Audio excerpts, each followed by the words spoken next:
Hello mga person! Another day is another gala na naman. Mas natutuloy talaga yung mga ganito. Bigla ang yayaan.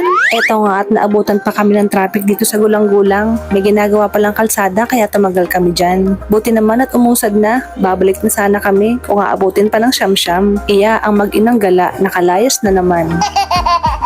Akala nga namin ay diretsyo na kami sa bayan. Bakit parang naiba ang pupuntahan? Iya, sinasabi ko na. Inberga na area. Alam ko na kung saan ang diretsyo nitong dalawa.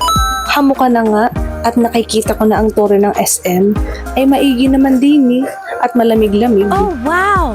Ayan na nga at papasok na kami ni nanay sa loob ng mall. Talaga namang nakakaramdam na kami ng gutom kaya dumiretso na kami din. Gutom na nga dyan ang mga person at wala pang tanghalian. At habang kumakain kami dyan, ay may bigla namang naalala si nanay. Nalimutan daw niya ang susi sa motor, kaya naman iyayag-yag ang lola mo. Kaya na nga po ulit si mother dear, motor is safe, okay na ulit.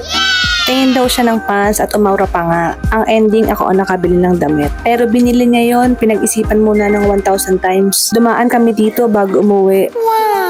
Maigi din pampasalubong sa mga bata at ganabi na nga kami. O siya, yun lang po. Thank you for watching. Ingat!